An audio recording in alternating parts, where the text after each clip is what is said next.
જય જલરામ રઘુવંશી મિત્રો, વિશ્વ રઘુવંશી લોહાણા સમાજ યુટ્યુબ ચેનલ ઉપર આપનું હાર્દિક સ્વાગત છે.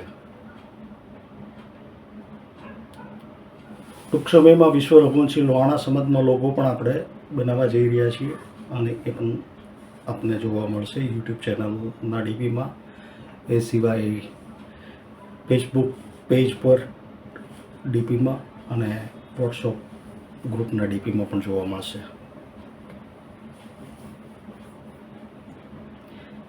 નવા વર્ષ 2025માં આ 14 જાન્યુઆરી મકર સંક્રાંતિ. દરેક મિત્રોને મકર સંક્રાંતિની શુભકામનાઓ.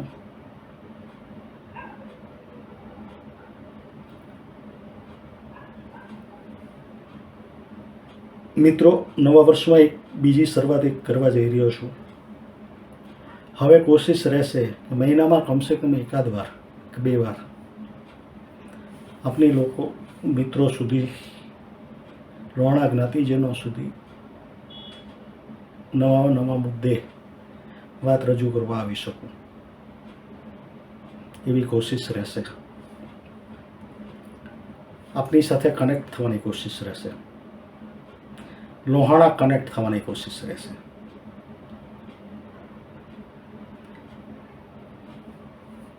અને આજે આ વિડીયો દ્વારા લોહાણા કનેક્ટ મુદ્દે ચર્ચા કરવા માટે થઈને આપની સમક્ષ ઉપસ્થિત થયો છું.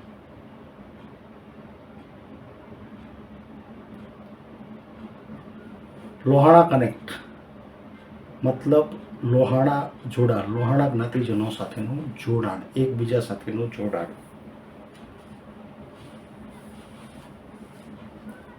તથાકથિત પ્રમુખ જેવું તો મારું ઇંગ્લિશ પાવરફુલ નથી, એટલે કદાચ ભૂલ થતી હોય તો સોરી.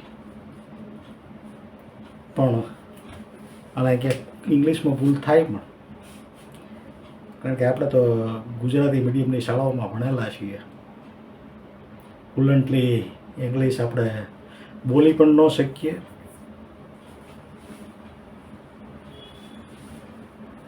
ખેર થોડું ઘણું સમજાઈ જાય, વાંચી લઈએ, સમજી લઈએ, થોડું ઘણું લખી પણ લઈએ, થોડું ઘણું બોલી પણ લઈએ.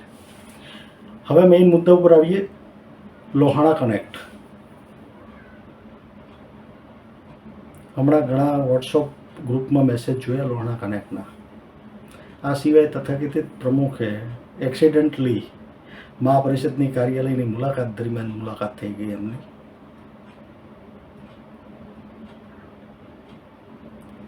જ્ઞાતિજન છે, જ્ઞાતિ મિત્ર છે.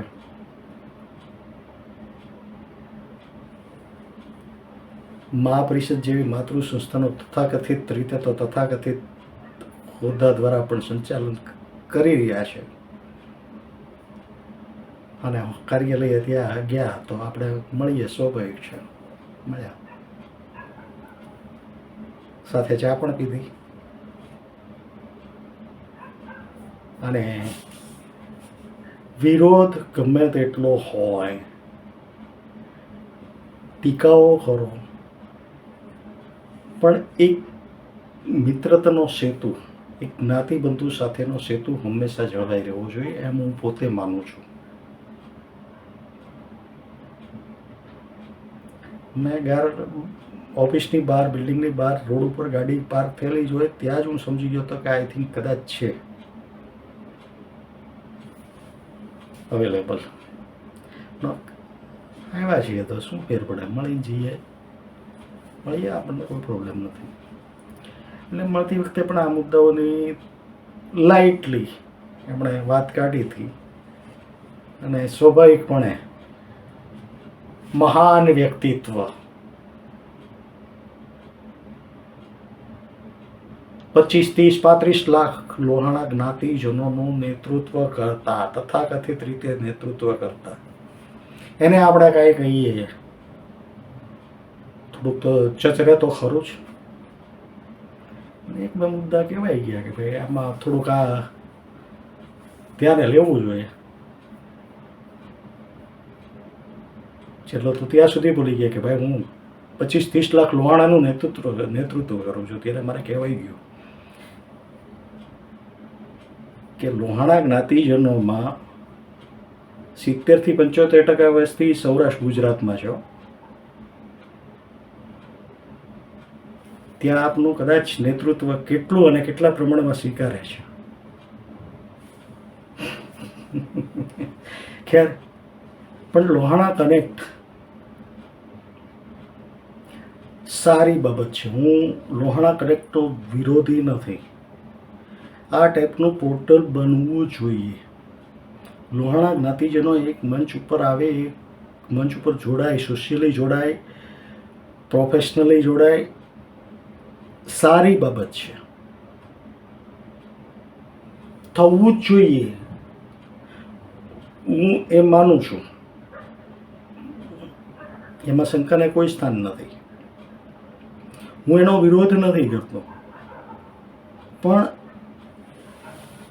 એણે જે પ્રચાર અને પ્રસાર શરૂ કર્યો એની ઉપરથી લોહાણા કનેક્ટ શું છે એની કોઈ પર્ટિક્યુલર માહિતી લોકોને મળતી નથી. કે લોહાણા કનેક્ટ, નામ લોહાણા કનેક્ટ છે, પણ કઈ રીતે કનેક્ટ, સોશિયલી કનેક્ટ, એનાથી બેનિફિટ શું લોહાણા જ્ઞાતિજનોને? પોતે પોતાની પ્રોફાઇલ, પોતાની ડેટા અપલોડ કરશે. ડેટા, આઈ રિપીટ, ડેટા. આગળ આ ડેટા મુદ્દે હું ચર્ચા કરવા જઈ રહ્યો છું. એટલે આપણે આપણી માહિતી, આપણા પરિવારની માહિતી, આપણા પરિવારની માહિતીનો ડેટા આપણે અપલોડ કરવા જઈ રહ્યા છીએ. તો આપણને એની દ્વારા શું મળવાનું છે બેનિફિટ, એ આપણને જાણકારી હોવી જોઈએ. એ અત્યાર સુધી ક્યાંય ઉપલબ્ધ નથી.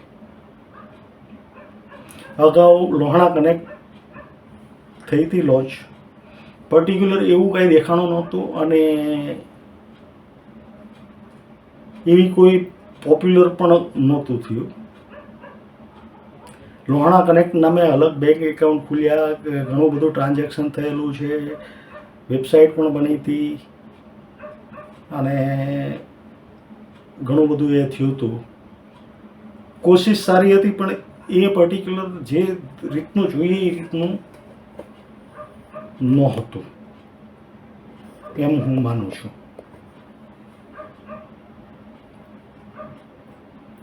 આમ તો એનું મારા માઇન્ડમાં જે પોર્ટલ હોવું જોઈએ એનું 2% પણ નહોતું. હું મિત્રો 2000 સાલ પહેલાંથી ઇન્ટરનેટ માધ્યમથી જોડાયેલો છું. BSNL લેન્ડલાઇનના ડાયલ-અપ કનેક્શન દ્વારા કોમ્પ્યુટરમાં કનેક્ટ થતું હતું ઇન્ટરનેટ, જ્યારે મોબાઈલ પણ નહોતા, લેન્ડલાઇન પણ લિમિટેડ હતી એવા સમય. અને એ કોમ્પ્યુટરમાં ઇન્ટરનેટ કનેક્ટ કરો એટલે તમારો ફોન એંગેજ બતાવે, તમે એ લાઈન ઉપર ફોન કરો એટલે તમારો ફોન એંગેજ બતાવે સામેવાળાને કે ફોન ચાલુ છે. એ યુગમાં જ્યારે ઇન્ટરનેટની શરૂઆત હતી ઇન્ડિયામાં, એ યુગમાં થી હું જોડાયેલો છું. ટૂંકમાં મારી પોતાની એજ 57 છે. હું 1997થી મીડિયા લાઇનમાં છું અને પહેલું મેં ઈમેલ એડ્રેસ એક સાયબર કાફેમાં જઈને મારા મેગેઝિનના નામે બનાવ્યું હતું, એ મને યાદ છે. અને ઈમેલ ચેક કરવા હું સાયબર કાફેમાં જતો હતો. પછી લેન્ડલાઇનમાં મેં નેટ કનેક્શન લીધું. એમાં વચ્ચે કનેક્ટર આવે, એક કનેક્ટરમાં એક લેન્ડલાઇનમાં લાઈન જાય ને એક લાઈન જાય કોમ્પ્યુટરમાં. જેવું કોમ્પ્યુટરમાં તમે કનેક્ટ કરો એટલે લેન્ડલાઇન એંગેજ થઈ જાય. એ સમયમાં ઉપયોગ કરેલો છે. અત્યારે વોટ્સઅપનો પણ જન્મ નહોતો, ફેસબુકનો પણ જન્મ નહોતો. આ સોશિયલ મીડિયાના મોટા માધ્યમ અને મેઇન માધ્યમ, એનો પણ જન્મ નહોતો. અને ત્યારે પણ લોકો સોશિયલી કનેક્ટ થઈ શકતા હતા. વોટ્સઅપ નહોતું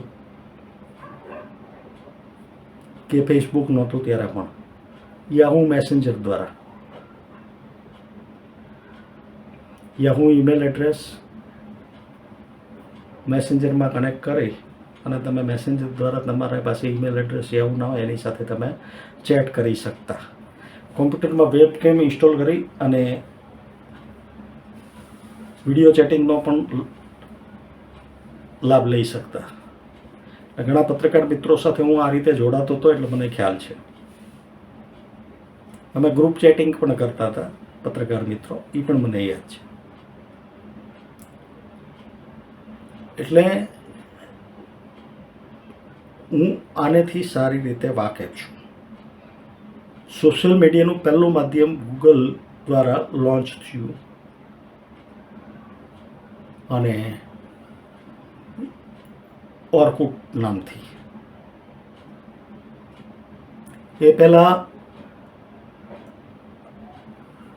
હતી મેટ્રિમોનિયલ સાઇટ સાદી.com હતી, જીવનસાથી.com હતી. એ બધું મેટ્રિમોનિયલ સાઇટ વેબસાઇટ સાદી.com તો આવી ગઈ હતી. સાદી.com એક આવું સોશિયલ મીડિયાનું પેઇડ માધ્યમ શરૂ કર્યું હતું, પ્રોપર.com. અત્યારે તો એ પણ બંધ થઈ ગયું. ફેસબુક પોપ્યુલર થવા બાદ, કારણ કે ફેસબુક તો ફ્રી ઓફ થઈ ગયું હતું. એટલે આ યુગથી હું આની સાથે જોડાયેલો છું.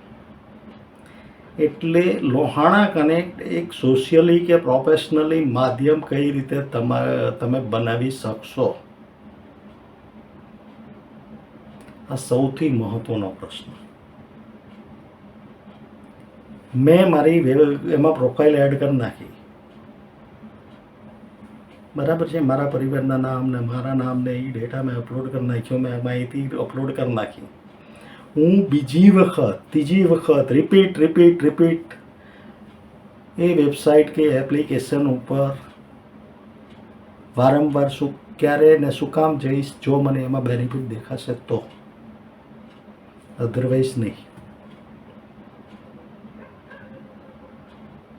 અચ્છા, હું જોડાઈશ પણ એમાં બીજા નહીં જોડાય પૂરતી ક્વોન્ટિટીમાં, તો પણ મને રસ નહીં રહે. કારણ કે આજે 20, 25 લાખ, 30 લાખ, 35 લાખનો તમે દાવો કરતા હો અને તમારા પોર્ટલ ઉપર કે વેબસાઇટ ઉપર માત્ર 2000, 2500, 3000 લોકોને તમે ન જોડી શકો, તો તમારે જે કનેક્ટ થવું છે એ તો તમે થઈ જ નથી શકવાના. એટલે અને તમે ઓનલાઈન હો ત્યારે એ પણ ઓનલાઈન ન હોય એવું પણ બને. ના, આ ઘણા બધા જેને કહેવાય ને પ્રશ્નો ઉપસ્થિત થતા રહે છે. આ પ્રશ્નોની ચર્ચા કરવા માટે થઈને જ હું આપની સમક્ષ આવ્યો છું. એ વખતે મેં કહેવાની કોશિશ કરી પણ એણે વાત પણ કાપી હતી. મારે શોર્ટમાં જ એને કહેવાની હતી પણ વાત પણ કાપી હતી એણે. અને એક જેને કહેવાય ને કે જોકે એને સ્વભાવ છે, સ્વભાવગત છે, એ પોતાને સુપર પાવરને સુપર મેન સમજે છે, પોતાને બુદ્ધિજીવી સમજે છે. સામેવાળાને અક્કલ નથી, સામેવાળાને સમજ જ નથી, સામેવાળાને કોઈ જ્ઞાન જ નથી, એમ જ સમજી બેઠે. એટલે કોઈ એવા વ્યક્તિઓ સાથે તમે ચર્ચા કરવા બેઠો ને તો પણ કોઈ અર્થ નથી શકતો. એટલે મેં છોડી દીધું હતું એ વખતે. એટલે વારંવાર રિપીટ કેમ આવશે? બીજો મુદ્દો.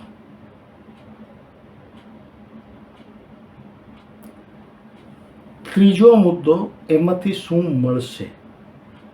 શું મળે?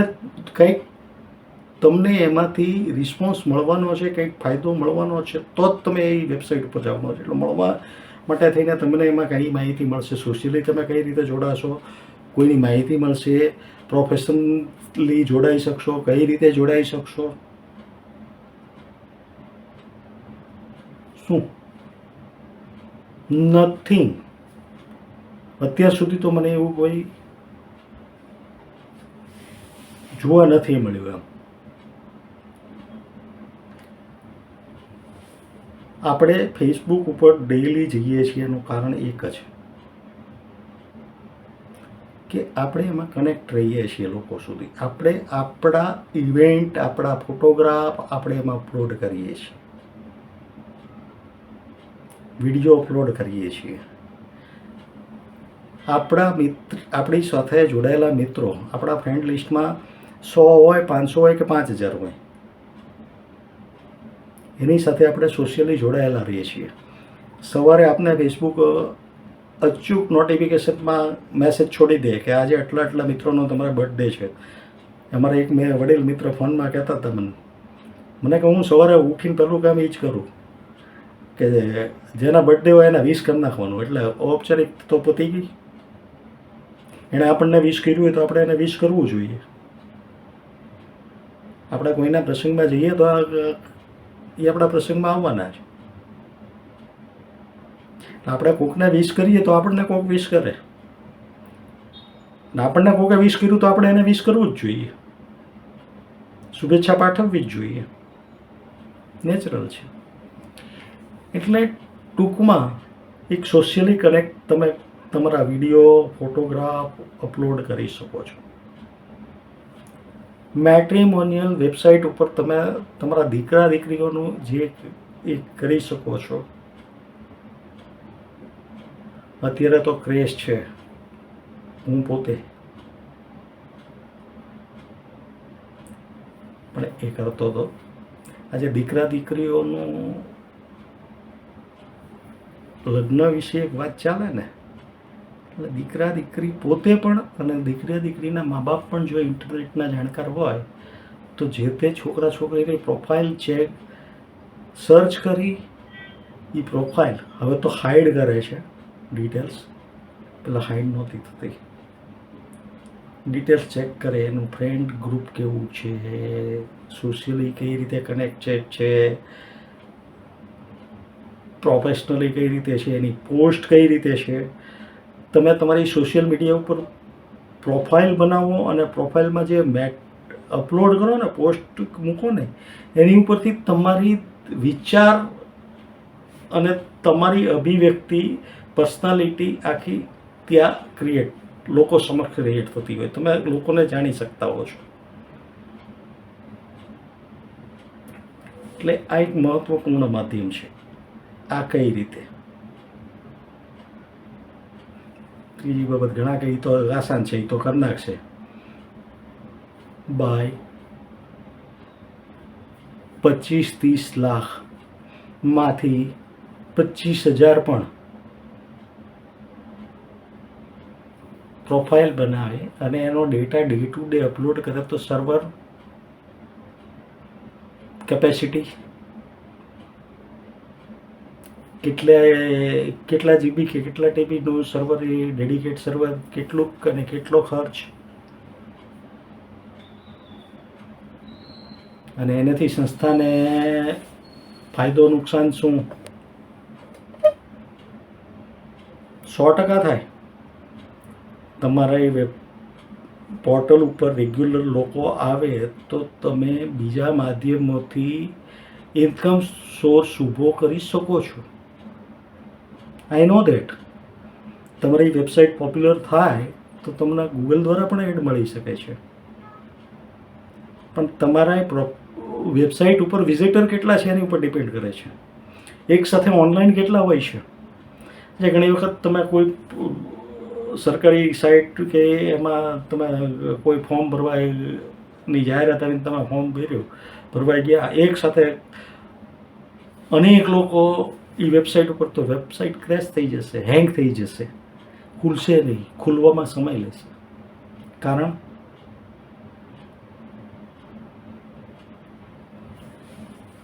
એની જે કેપેસિટી છે, બેન્ડવિડ્થ છે કે સ્ટોરેજ કેપેસિટી છે, એ લિમિટેડ છે. આજે આપણા કોમ્પ્યુટરમાં કે લેપટોપમાં એક સાથે 5 પ્રોગ્રામ ખોલી નાખીએ એટલે તમારી રેમ જે છે ને એની ઉપર લોડ પડે એટલે સ્લો થતું જાય. એ તમને ધીમે ધીમે દેખાય. એટલે આ બધું તમે આ બધા પ્રશ્નો ઉપસ્થિત થાય તો આ બધી અવેરનેસ ક્યાં, અને આનું પ્રોપર પ્લાનિંગ કઈ રીતનું ને શું લોન્ચ કરવું અઘરું નથી. કાલ હું એક ડેવલપરને મળું અને આમ કહું કે ભાઈ મારે એટલા ફીચર જોવે છે ને આ વેબસાઇટ બનાવવાની છે, આ ડોમેન રજિસ્ટર કરી નાખ્યું. 700 રૂપિયા, 1000 રૂપિયા કે 1200 રૂપિયા ખર્ચ કરો, .com ડોમેન લ્યો એટલે તમે 1000 રૂપિયા તમારા થાય, પ્લસ જીએસટી 18%. તમે હું ખુદ મારા ડોમેન રજિસ્ટર કરું છું, રિન્યુ કરું છું, એટલે મને ખબર છે. મારા પોતાના નામથી મેં ડોમેન રજિસ્ટર કરાવી નાખેલું છે. વેબસાઇટ નથી બનાવી, પણ ડોમેન રજિસ્ટર છે. જીતેન્દ્ર ચંદ્રાણા તમે હુઈઝમાં જઈને સર્ચ કરશો, હુઈઝ ઘણાને ખ્યાલ નહીં હોય, પણ ગૂગલમાં સર્ચ કરશો હુઈઝ ડોમેન એટલે તરત જ તમને હુઈઝ બતાવતી વેબસાઇટના એ બતાવશે ને એમાં તમે હુઈઝમાં સર્ચ કરશો ને પર્ટિક્યુલર jitendrachandrana.com, mahapariषद.com કે .in કે .net કે .org કરશો એટલે એ તમને મળશે. તમે ડોમેન રજિસ્ટર કરવા જાઓ તો એ તો તમને બતાવે કે ભાઈ તમે આ નામ સર્ચ કરો એટલે અવેલેબલ નથી.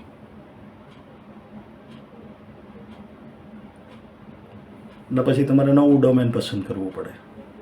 એટલે ડોમેન રજિસ્ટર કરો એટલે તમે વેબસાઇટ તો કાલ લોન્ચ કરી શકો. હું ડેવલપરને પૈસા આપું એટલે મને 15 દીમાં મહિના દીમાં બનાવી દે. એમાં હું કહું એટલે એ ચેન્જીસ કરી દે. જેવા ફીચર્સ જેવું તમે એમાં આગળ ઉપર, પણ એને મેનેજ કરવું, કોઈ પણ વેબસાઇટ મેનેજ કરવી, એ પોર્ટલ મેનેજ કરવું અઘરું છે. એ સંસ્થા ચલાવવી એનાથી અઘરું છે. My this. અને તમારે એ પોર્ટલ ઉપર વધુમાં વધુ લોકો આવવાના છે. એમાં સાયબર સિક્યુરિટીથી લઈ અને ડેટા સિક્યુરિટી સુધીના, અને એ હેંગ ન થાય, પ્રોપર વે ચાલે, કોઈને પ્રોબ્લેમ ન થાય, આ બધા ઇસ્યુ તમારે એમાં મેનેજ કરવા પડે. એટલે એમાં તમારે પર્ટિક્યુલર માણસો રાખવા પડે. જો તમે એ હાયર કરીને માણસો, પગારદાર માણસો ન રાખો અને ડેવલપરને સોંપી દો, તો ડેવલપર એ પોતે એક સાદું સિમ્પલ 5 પેજની જાહેરાત કે ભાઈ એમાં 5 પેજની વેબસાઇટ, એમાં ફ્રન્ટ હોમ પેજ આવી જાય, એક એબાઉટ અસ આવી જાય, એક કોન્ટેક્ટ અસ આવી જાય, એક એકાઉન્ટનું પેજ આવી જાય કે એમાં તમે તમારા એકાઉન્ટની ડિટેલ્સ અપલોડ કરી રાખો, એક ન્યૂઝનું પેજ આવી જાય તો એમાં તમે તમારા કંઈક તમારા નવી કંઈ સમાચાર મૂકવો હોય મૂકી શકો, નોટિફિકેશન મૂકવો હોય મૂકી શકો. એ જે હોમ પેજ ઉપર ક્લિક શો થાય એની લિંક એની ઉપર ક્લિક કરે એટલે એ નોટિફિકેશન જોવા મળે કે ન્યૂઝ જોવા મળે. આ બધું સિમ્પલ એ ડેવલપર મેનેજ કરે, દેટ્સ ઓકે. અને એમાં તમને લોગિન પેજ આપી દે તો તમે એમાં ન્યૂઝ અપલોડ કરી શકો. અમે અમારા મેગેઝિનની વેબસાઇટ ચાલુ જ હતી અને ન્યૂઝની હું કરતો હતો જ મેસેજ. એડમિન પેજમાં જઈને મેં સમાચાર અપલોડ કરતો હતો. એક્ટિવ બટન ઉપર ક્લિક કરીએ એટલે ફોટા સાથે એક્ટિવ થઈ જાય. ગુજરાતીમાં ટાઈપ કરેલો હોય ગુજરાતીમાં ન્યૂઝ અપલોડ થાય, ઇંગ્લિશમાં કરીએ તો ઇંગ્લિશમાં. સૌથી મહત્ત્વનું એ ચોથી બાબત, આજે લોકલ લેંગ્વેજમાં ફેસબુક પણ ફેસિલિટી આપે છે ને દરેક ફેસિલિટી આપે છે. દરેક પોર્ટલ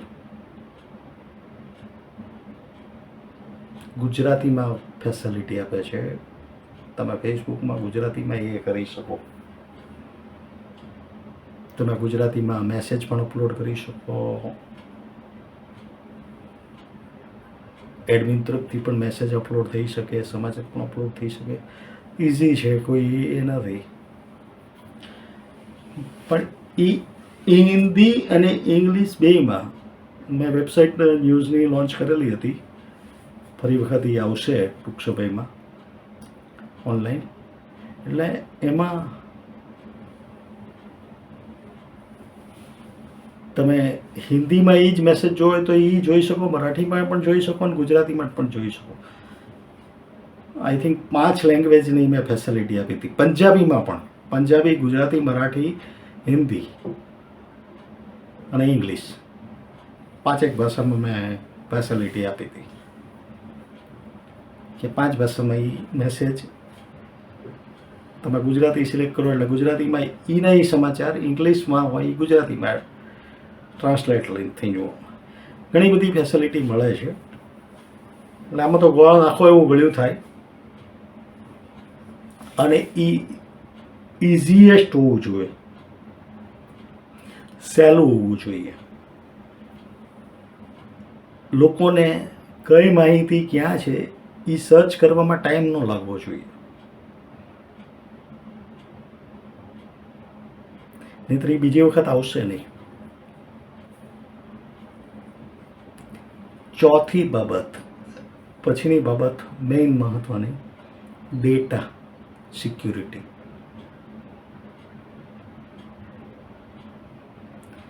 ડેટા જે અપલોડ થાય છે એ ડેટાનું મેનેજમેન્ટ કઈ રીતે? કારણ કે તો સર્વરમાં જ સેવ થવાનું છે. ઘણી વખત આપણે ન્યૂઝમાં ચર્ચા હોઈએ છીએ ડેટા સેન્ટર વિદેશમાં છે. આપણે ફેસબુક વાપરીએ છીએ, આપણો બધો ડેટા વિદેશમાં પહોંચે છે. મોદી સાહેબ કે આપણે ડેટા સેન્ટર ઇન્ડિયામાં કરવા છે. હવે આ બધાને ફરજ પાડવી છે કે ઇન્ડિયામાં તમારું ડેટા સેન્ટર. શું કામ? તો આ જે ડેટા ત્યાં સર્વરમાં પહોંચવાનો છે એ સર્વર મેનેજમેન્ટ કોની પાસે? કારણ કે સર્વર તમે ડેડિકેટ સર્વર લઈ લો કે સર્વર લઈ લો કે શેર સર્વર લ્યો એટલે તમને એમાં સર્વરનું લોગિન આઈડી પાસવર્ડ આપે. એમાં તમે વેબસાઇટની અંદર જેટલા પણ ચેન્જીસ કરવા હોય એ સર્વરના લોગિનમાં થાય અને તમે એમાં ડિઝાઇનિંગમાં ચેન્જીસ કરી શકો, નવા ફીચર્સ ઉમેરી શકો. એમાં જે ડેટા અપલોડ થયો છે એ તમે જોઈ શકો. કોઈ અનએક્ટિવ કરવું હોય તો એ જો કે તમારા વેબસાઇટના એડમિન પેજમાંથી પણ એ ફેસિલિટી આપી શકાય છે, પણ એ સર્વરમાંથી પણ એ થઈ શકે. પણ સર્વરમાં મેજર ચેન્જીસ જે આવે વેબસાઇટની અંદર ડિઝાઇનિંગમાં છે, ફીચર્સમાં છે, એ જે નવા આજે ઘણી વખત એપ્લિકેશનમાં નથી આવતું કે વેબસાઇટમાં તો ઓટોમેટિક તમને જાણ થઈ જાય, પણ એપ્લિકેશનમાં તમને અપગ્રેડ આવે. અપગ્રેડ ઉપર ક્લિક કરો એટલે આખું વેબસાઇટ એપ્લિકેશનનો શો ફરી જાય, અંદરના ફીચર્સ ફરી જાય. વોટ્સઅપમાં પણ ચેન્જીસ આવતા હોય છે, નવા નવા ફીચર્સ ઉમેરે. તો એ થતું હોય છે. તો એ ફીચર્સના ચેન્જીસ માટે પણ ત્યાં છે. જોકે અત્યારે સર્વરમાં પણ એ તમારો ડેટા સિક્યોર થઈ શકે છે. ઘણા સર્વર એવી ફેસિલિટી આપે પણ છે, ઇન્ક્રિપ્ટ થઈ જાય. મતલબ તમે 10 ડિજિટનો મોબાઈલ નંબર નાખ્યો એ 16 આલ્ફાબેટ અને ડિજિટમાં કન્વર્ટ થઈને ત્યાં સેવ થાય. આવી ફેસિલિટી મળતી હોય છે. પણ એ બધા સર્વર થોડા કોસ્ટલી પણ હોય છે. તમે પોતાનું સર્વર પણ ડેડિકેટ સર્વર પણ લઈ શકો છો. તમારી ઓફિસમાં પણ મેનેજ કરી શકો છો. દાખલા તરીકે ફેસબુક મેટા ગ્રુપના તો ફેસબુક ગ્રુપના તો પોતાનું સર્વર છે, ટ્વિટરના પોતાનું સર્વર છે, બેંકોને પોતાના સર્વર હોય છે, ગવર્મેન્ટને પોતાના સર્વર હોય છે અને એમાં એ ડેટા સેવ થતો હોય છે. એટલે વન ટાઈપ ઓફ કોમ્પ્યુટર છે સર્વર, એટલે મોટું કોમ્પ્યુટર ટૂંકમાં. ત્યાં તમારો લોકલ કોમ્પ્યુટરમાં ડેટા સેવ થવાની બદલે ત્યાં રાખેલા સીપીયુમાં સેવ થાય. ત્યાં સીપીયુ જ છે, મોનિટરિંગ તમે કરો છો, મોનિટર તમારી પાસે છે. ત્યાં માત્ર સીપીયુ છે. એમાંય રેમ આપેલી હોય, એમાં પણ તમારે પેલું સ્ટોરેજ કેપેસિટી હોય અને 24 hours 7 days વર્કિંગ હોય. લાઇટ જાય હોય તો પણ ત્યાં એ સર્વર એનું કામ ચાલુ રાખે. નહીં તો ઘણી વેબસાઇટો બ્લોક થઈ જાય. એટલે ટૂંકમાં આ જે ડેટા, બીજું એ કે ડેટા જે છે એ તમારી વેબસાઇટ જે મેનેજ કરે છે, ડેવલપર કરે છે, તમારો સ્ટાફ કરે છે, એ એડમિન પેજમાં લોગિન થઈને એડમિન આઈડી પાસવર્ડ કેટલા એડમિનને કેટલા પાસવર્ડ અને એ ડેટા કોણ જોઈ શકશે, એ ડેટા PDF ફોર્મેટમાં ડાઉનલોડ પણ થઈ શકે.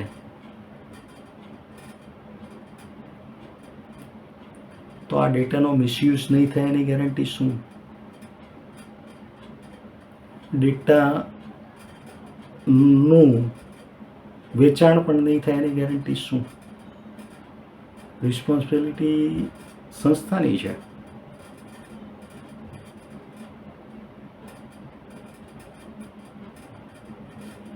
આવા ઘણા બધા મુદ્દા જે છે, આ મુદ્દાઓને ધ્યાને લઈ અને કોઈ પણ વસ્તુ આગળ વધવી જોઈએ એમ હું પોતે માનું છું. સિમ્પલ વેબસાઇટ લોન્ચ કરી, ધેટ્સ ઓકે. તમારી 5-7 પેજની વેબસાઇટ છે, એમાં તમે ફોર્મ ભરાવો છો અને એ ફોર્મ ડાઉનલોડ કરાવો છો, ધેટ્સ ઓકે. એ કોઈ બહુ મોટી વાત નથી. પણ જ્યારે એમાં પર્ટિક્યુલર લોકોનો ડેટાબેઝમાં સેવ થાય છે, ધેટ ઇઝ સિરિયસ મેટર. એમાં પણ તમે મેટ્રિમોનિયલ ઓપ્શન કે ફોટોગ્રાફ અપલોડ કરવાનું ઓપ્શન, ફોટોગ્રાફ પણ ત્યાં સુધી પહોંચી શકે છે. એટલે ઘણા બધા ઇસ્યુ છે. આ બધા ઇસ્યુને ધ્યાને લેવા જોઈએ. આજે તમે ઘણી વખત જોતા હશો કે તમે સર્ચ કરતા હો કાંઈક, એમેઝોન ઉપર કોઈ પ્રોડક્ટ સર્ચ કરતા હો તો એ ટાઈપની જાહેરાત તમને યુટ્યુબ બતાવવા માંડે, ફેસબુક બતાવવા માંડે. તમને એમ થાય આને કઈ રીતે ખબર પડી કે હું આજે એસી સર્ચ કરતો તો મને એસીની જ જાહેરાતો બતાવે છે, બીજી કોઈ નહીં. હું ઘણી વખત લીગલ બુક્સની જાહેરાત, લીગલ બુક્સની બધી સર્ચ કરતો હોઉં ને તો મને EBC વેબ સ્ટોરની કે એ બધી જે છે એની જાહેરાતો મને બતાવવા માંડે. આ જે છે એ આજે ટેકનિકલી ઘણું બધું આગળ વધી ગયેલું છે.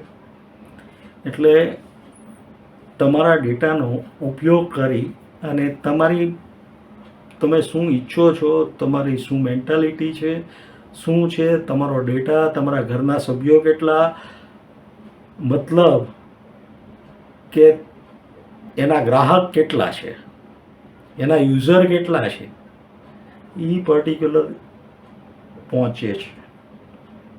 તમારે ફેમિલી ડિટેલ્સ નાખો છો, 5 ઘરના 4 સભ્યો છો તો 4 સભ્યો તો છે ભાઈ, એને એટલી પ્રોડક્ટ તો જોતી જશે. એનો કોન્ટેક્ટ નંબર આ છે, એડ્રેસ આ છે, ઈમેલ એડ્રેસ આ છે. ઘણી વખત ઈમેલ એડ્રેસમાં તમને એડવર્ટાઇઝમેન્ટના મેલ આવતા હોય, ઇન્સ્યોરન્સ કંપનીના આવે ને બેંકોના આવે ને. તમે ડીમેટ એકાઉન્ટ ખોલાવેલું હોય તો તમને ટ્રેડિંગ માટેના આવે ને, એના ક્લાસીસના આવે ને, કંઈક જાતના મેલ ને SMS ની બધું શરૂ થઈ જાય. ટૂંકમાં એ ડેટાનો જ તમારો ઉપયોગ કરે છે. તમે ડીમેટ એકાઉન્ટમાં નાખેલું છે, કોઈ પણમાં નાખ્યું હોય, એ સર્વર સુધી પહોંચે જ છે સામે. અને એ તમે ટ્રેડિંગ કરો છો, નથી કરતા, ડીમેટ એકાઉન્ટનો ઉપયોગ કરો છો, કેટલો ઉપયોગ કરો છો, માત્ર IPO ભરવા ઉપયોગ કરો છો કે ટ્રેડિંગ કરો છો, એ પણ એનાલિસિસ કરતા હોય છે. અને કઈ ટાઈપને પોર્ટફોલિયો તમે ઈચ્છો છો એ પણ એનાલિસિસ કરતા હોય છે. આ બધું જેને કહેવાય ને કે લોહાણા કનેક્ટિંગ માટે પોર્ટલ જરૂરી છે. હું નથી માનતો કે આ બધા મુદ્દાઓને સોર્ટ આઉટ કરીને કોઈ સંસ્થાએ એક મેજર લેવલ ઉપર કરવું જોઈએ, માનું છું. આમાં ઘણા બધા હેતુ સિદ્ધ થાય. એક તો તમારી વસ્તી કેટલી છે, તમે કેટલા પરિવાર છે, આ બધી માહિતી પ્લસ પરિવાર એકબીજા સાથે જોડાઈ શકે. મેટ્રિમોનિયલના ઘણા પ્રશ્નો હલ થઈ શકે, અલગથી એ ન થઈ શકે, ઘણું બધું થઈ શકે. પ્રોફેશનલી જોડાઈ શકાય, સોશિયલી જોડાઈ શકાય, એકબીજાના પ્રશ્નોથી વાકેફ થઈ શકાય, બીજું માહિતી ઝડપથી પહોંચી શકે. પણ એ યુઝર્સ ક્યારે આવવાના? વેબસાઇટના કે એપ્લિકેશનના, જ્યારે તમે એમાં પૂરતા ફીચર્સ આપો તો.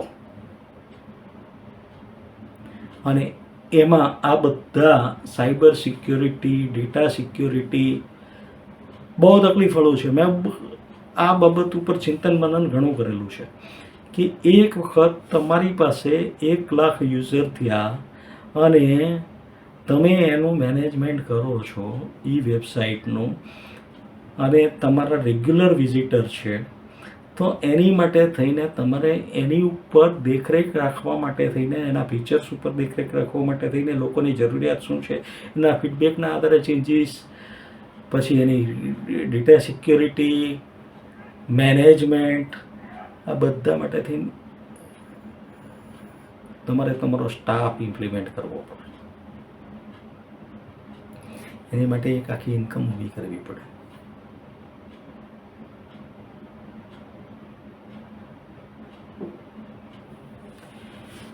ખેર, લોહાણા કનેક્ટ લોન્ચ તો કર્યું છે. હવે આપણે ઈચ્છીએ સફળ થાય, પણ થોડુંક જેને કહેવાય ને કે સમજી વિચારી પ્લાનિંગ સાથે અને બધાને સાથે લઈને, સૌથી મહત્ત્વની બાબત એ, કોઈ વિરોધી નથી કે કોઈ દુશ્મન નથી. સંસ્થાના સોલા ભાગવતના મુદ્દાઓ કે ગેરરીતિના મુદ્દાઓ ઉકેલ આવે અને સંસ્થાનું સંચાલન થાય તો મને સારી રીતે સંચાલન થતું હોય અને બધું મેનેજમેન્ટ બહુ clear. I am not interested to being trustee also. અને મને કોઈ હોદ્દાનો પણ મોહ નથી. ઘણા એમ કે હોદ્દાના મોહથી કરે છે, આર્થિક મોહથી કરે છે. ભાઈ, હું મારા ખર્ચે લડું છું. હું પોતે વકીલ રાખતો નથી, એટલે વકીલનો ખર્ચો નથી, આવવા જવાનો ખર્ચો છે, જે પેપર વર્કનો ખર્ચો છે. અને એમાં ઘણું મને શીખવા મળ્યું છે. એ મોટામાં મોટો બેનિફિટ છે. એ મોટામાં મોટો બેનિફિટ છે. ખેર, એ બધી નોર્મલ બાબત છે અને એ બાબતના આજની તો ભવિષ્ય ઉકેલ આવવાના જ છે. નહીં ઉકેલ આવે તો લીગલી જે થવાનું હશે એ થવાનું જ છે આગળ.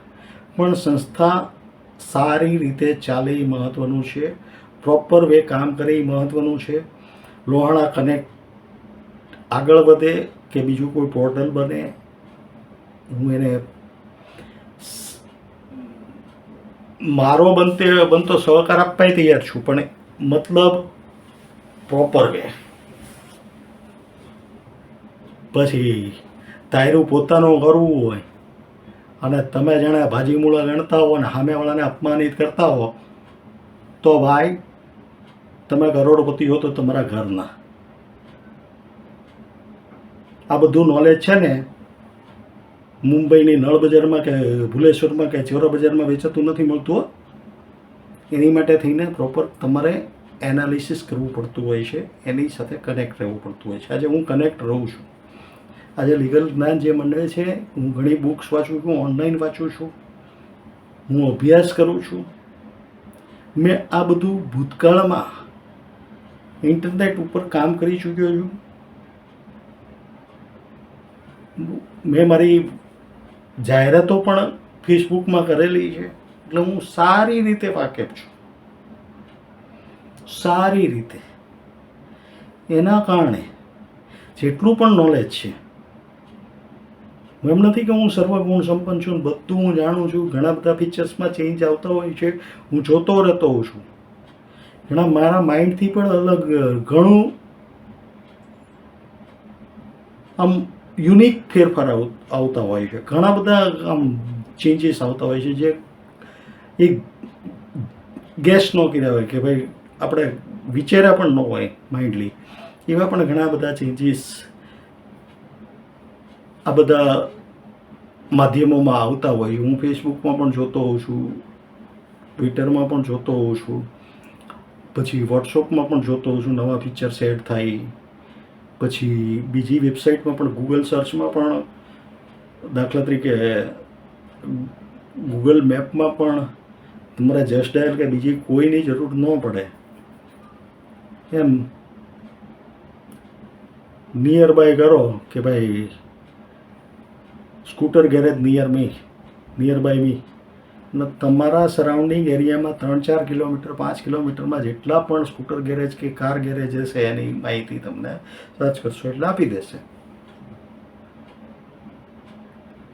તમે ગૂગલમાં રોપ મશીન સર્ચ કરો, રોપ મશીન મતલબ દોરડા બનાવવાનું મશીન. ભાવનગરમાં મોનોફિલામેન્ટ રોપ બને છે, બરાબર. તો એના મેન્યુફેક્ચર હશે રોપ મશીનના, એને ગૂગલ વેબસાઇટનું લિસ્ટ આપી દેશે. ટ્રેડ ઇન્ડિયામાં જોડાયેલા હશે તો એની લિંકો એમાં ગૂગલ સર્ચમાં આવી જશે. જેસડેલમાં હશે તો એની લિંકો આવી જશે. એના લોકેશનની ઇવન લિંક આપી દેશે, અને સાઈડમાં એની બાયોડેટા આવી જશે કે ભાઈ એ લિંક હોય. દાખલા તરીકે કોઈ એક કંપની છે, તમે ચેરિટી ઓફિસ મુંબઈ કરો સર્ચ એટલે વેબસાઇટને તો લિંક આવશે જ, બાજુમાં એનું એડ્રેસ, કોન્ટેક નંબર અને એનો બિલ્ડિંગનો ફોટો પણ આવી જશે. ગૂગલ ઘણું બધું તમારું ધ્યાન રાખે છે, એટલે અત્યારે તો ઘણું બધું કનેક્ટ થઈ શકાય છે પ્રોફેશનલી પણ. એટલે મિત્રો, જરૂરી છે સાચી દિશામાં કામ કરવું, અને પ્રોપર વે જો કનેક્ટ થાય તો લોહાણા કનેક્ટ સારું માધ્યમ છે. અધરવાઇઝ મિત્રો, જય જલારામ.